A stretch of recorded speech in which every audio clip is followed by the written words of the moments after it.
Bring the energy. Woo! Sugar rush.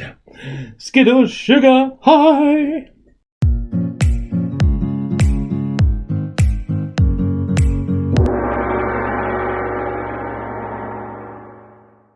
It's not going to be... It's not So if you're thirsty, you drink watermelon. Yeah.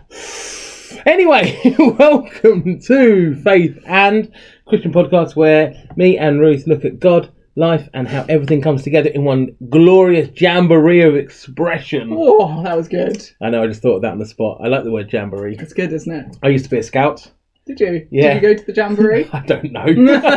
I can't remember. If you are a scout and you've been to a jamboree, let us know below. Was it fun? Did you do anything exciting? Did you jam those berees? Yeah, I'm sure that's exactly what they do. Is it a jam making festival? Yes, okay. It is. Just a load of scouts. Were you a guide? No. Brownie?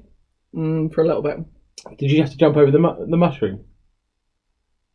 Sorry, what? I'm sure there's like a little mushroom, like toadstool thing, and the brownies skip round it or something like that. Probably. Maybe. I mean, it was a long time ago. So. Yeah, my sister was a brownie, and that's why I seem to recall seeing this big like mushroom stool Yeah, I thing. mean, now you say it feels like it's something that was right. If you're a brownie, please let us know. Or you have a sibling that's a brownie, let us know. I mean, I used to have to say all the time, okay, look, we will do our best. Yeah. And she would say, Cubs, do your best. And we would say, we will do. Yeah. Yeah. Very exciting. I wasn't allowed to be a Cub or a Scout. I wanted to be, but they wouldn't let girls in. I was a sixer. Look at you. Yeah. Leadership at a young age. There you go. What can you say, hey? So, Andy. Yeah, sorry. Completely off point. We are in July. July. There's a lot of sport going on. There is. So we thought that we'd have a quick sports roundup. Yes. Euros. We don't know who won yet because when we're filming this, we're just finishing off the group stages. But it's exciting and everyone's hopefully watching England will be doing reasonably well. Do you think they actually will be, though? My heart says yes. Your brain says no. My brain says maybe not. But my heart, I go with it. Okay. Until we're not in the tournament, I believe we can win it. Okay, that's a good attitude to have. Good attitude. So you've got to be in it to win it. Yeah. So the Euros are a thing. Number 2, Wimbledon. I love Wimbledon. Love watching it. Love going. Wimbledon's great. I love strawberries and cream and Eton mess particularly. And Pims?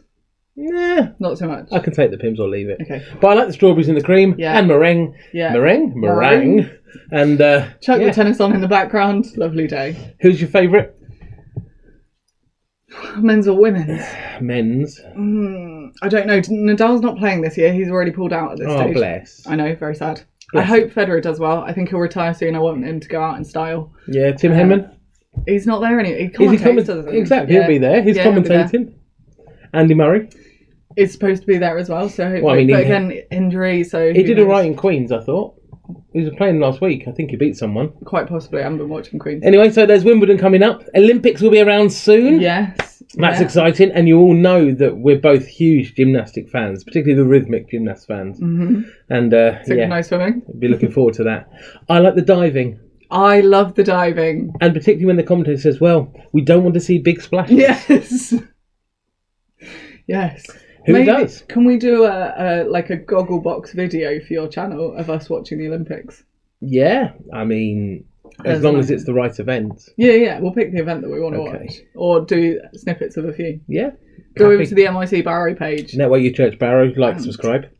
See me do random stuff. There'll be random stuff with Andy. There's a few with me on there, and look out for both in real life and on TV Olympics videos because there are. There we go. So Olympics, and the biggest sporting event of the year was the World Strongman. That finished. Scottish guy won it for the first time ever. They've never had a Scottish winner. Oh. First Scottish winner. Were you happy about that? Yeah. I wanted his brother to do better than he did. Okay. He was doing so well. He was younger brother Tom Stoltman, 25, autistic lad. Yeah. Was there and he won. He was in first place since the first day and he kept it going. Amazing. His brother, who's slightly older than him, like 3 or 4 years, he was doing really well. He was third place. Last event, all he had to do was finish, and he slipped on the last thing on that last event. So the big Atlas stones were big stones, and he slipped, and he ended up in 7th. That's rubbish. Yeah. And all because he's... Not that that's a rubbish place, but that's rubbish for him. Like, that's really horrible. And so his brother won, and he's really proud of his brother, but he was this close to being third as well and having a 1-2 on the podium. But there we go. Lots of sport happening. It's summer. Cricket's on as well, if you like cricket. Yeah. And if you're like Ruth and like a sedate sport, you can go on YouTube to the Sky Sports account and get netball for free. Yeah, you can. You see, I knew you'd like that. There you go. It is good. Professional netball, so much better than primary school netball that everyone thinks about when you go, oh, netball's so good. And you're like, oh, kids chasing after a ball. It's not like that. Go watch it on Sky Sports. There you go. Check that out. But other than that, keep safe.